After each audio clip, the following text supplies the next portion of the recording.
Bible, relève-toi. Pierre, relève-toi. Je ne sais pas pourquoi tu es couché encore. Je ne sais pas pourquoi tu te culpabilises. Je ne sais pas pourquoi tu dis, non, Dieu ne va plus me pardonner. Écoute-moi, frère. Tu n'as pas fait ce que David a fait. Tu n'as peut-être même pas fait ce que Pierre a fait. Pierre était capable de rejeter Jésus-Christ au milieu de la foule. David était capable, malgré plusieurs femmes, d'encore tuer celui même qui était son homme de main. Écoute-moi, je ne connais pas ton péché, mais je sais une seule chose. La Bible me dit, dans le livre de Romains 6, à partir du verset 23, car le salaire du péché, c'est la mort, mais le don gratuit de Dieu, c'est la vie en Jésus-Christ. Écoute-moi bien. Je veux te parler de ce don gratuit que Dieu t'a donné, afin que tu puisses te relever à chaque fois que tu tombes. Il est possible que tu pêches. Il est possible que tu puisses être loin de Dieu. Il est possible que tu sois tombé dans la rétrogradation. Mais je sais une seule chose. Dieu t'a fait grâce d'un don. Et ce don-là, c'est Jésus-Christ. S'il te plaît, ne te prive pas de ce don. Ne pense pas que Dieu t'en veut autant. Ne pense pas que c'est fini pour toi. Quel que soit ton appel, je t'ai peut-être appelé être pasteur. Je t'ai même pasteur. Je t'ai appelé être apôtre. Je t'ai même apôtre. Je t'ai appelé peut-être un docteur. Je t'ai même docteur. Je t'ai appelé être une évangéliste.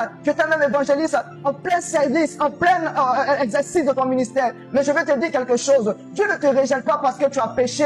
La seule chose que Dieu te demande, relève-toi. Viens à lui, bien-aimé. La moisson est grande, la Bible dit, mais il y a peu d'ouvriers. Ils ne sont pas beaucoup à aller annoncer le retour de Jésus. La seule chose que moi je te demande ce soir, écoute-moi, de la part de Dieu, Dieu demande que tu reviennes prendre la Bible que tu as laissée. Il demande que tu viennes prendre la soutane que tu as abandonnée. Il demande que tu viennes prendre ta place que tu as laissée à l'église. Il y a une chose que Dieu veut de toi, c'est que tu reviennes et que tu puisses désormais te mettre à ton service. S'il te plaît, écoute-moi, quitte le bas où tu te trouves, quitte le lieu où tu te trouves, quitte l'endroit où tu te trouves. Dieu ne t'a pas appelé à vivre dans le péché. Il te demande juste une seule chose. Relève-toi de ton mal. Relève-toi de ton péché. Relève-toi de tes pratiques. Il ne te condamne pas. Si tel était le cas, il n'allait pas t'appeler. Car la Bible dit que Dieu est omniscient, omniprésent, omnipotent. Il sait tout d'avance. Il savait qu'aujourd'hui même, tu allais être loin de sa présence. Il savait même qu'aujourd'hui, tu allais être dans le péché. Dieu n'est pas étonné de ta situation. La seule chose qu'il te demande, il te dit une seule chose. Prends ce don gratuit qui est Jésus. Prends ce don gratuit qui est la repentance. Prends ce don gratuit qui est la justification. Prends ce don gratuit qui est la miséricorde qui se trouve en Jésus. Mon frère, Jésus t'aime. Ne le laisse pas loin de toi. Jésus t'aime. Ne t'abandonne pas loin de sa présence.